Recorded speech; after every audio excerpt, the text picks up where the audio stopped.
Santo. Ang pagpapahid ng langis ay nagpapakilala ng paglukod ng Espiritu Santo sa mga isinilang sa binyag. Maging matatag nawa ang batang ito sa kanilang pakikisa kay Kristong Hari, Pari at Propeta, ngayon at magpakailanman. Ang damit pang binyag ay tanda ng muling pagsilang kay Kristo at ang dakilang karangalan ng mga anak ng Diyos. Naway manatiling wagas sa walang bahay dungis ang kanilang karangalan hanggang matuto nila ang buhay na walang hanggan. Amen. Yung mga tatay ng mga bata, asa niyo po sa mga nanay, yung mga anak ninyo, at kunin niyo po yung mga kandilan niyo. At lumapit po kayo dito sa harapan. Sige po, lumapit na po.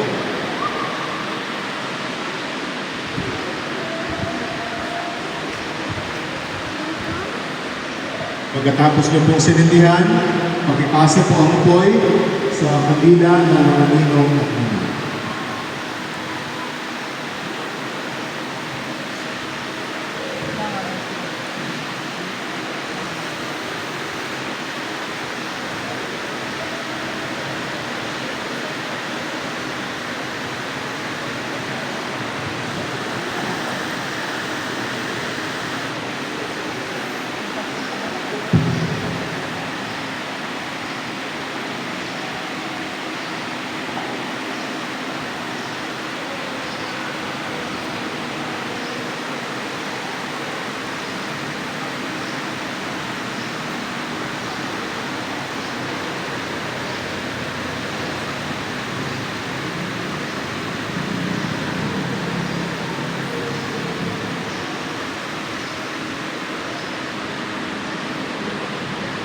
Ang ilaw na ito ay tanda ng liwanag ni Kristo na tinanggap ng mga bagong binyag.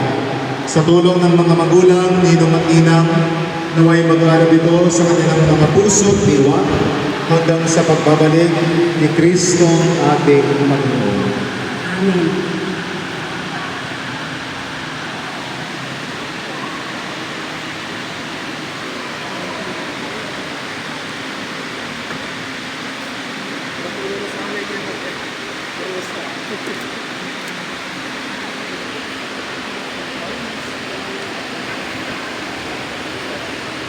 Naging anak tayo ng kaliwanagan kay Kristo, dumulog tayo ngayon sa ating Ama ng bukal ng kaliwanagan ng buhay sa panalangin na tinuro sa atin ng ating Panginoong Jesucristo.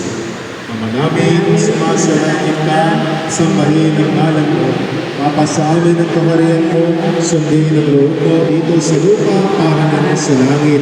Bigyan mo kami ngayon ng aming kakanin sa araw-araw at patawarin mo kami sa aming pagkasala para ng pagpapatawad namin sa mga nagkakasala sa amin at huwag mo kami napaintulad sa tukso at iabiyaan mo kami sa lahat ng masama. Amen. Manalangin tayo. Ama naming mapagmahal, amin ang ipinagdiwang ang sakramento na nagbibigay ng iyong buhay at tangal.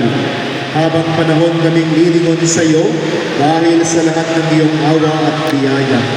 Pagindapatin mo kami bilang mga magulang, ninong at ninang ay manatiling matapat sa aming mga ipinangako sa binyag. Iniluluhog namin ito sa pamamagitan ng Jesucristo kasama ng Espiritu Santo magpa sa walang hanggan. Amen. Final reminder lang po at final request para sa mga magulang, ninong at ninang. Darating po ang panahon ng inyong mga anak ay pakukumpilan niyo po sa edad na 9 na taong gulang na kung saan tatanggapin nila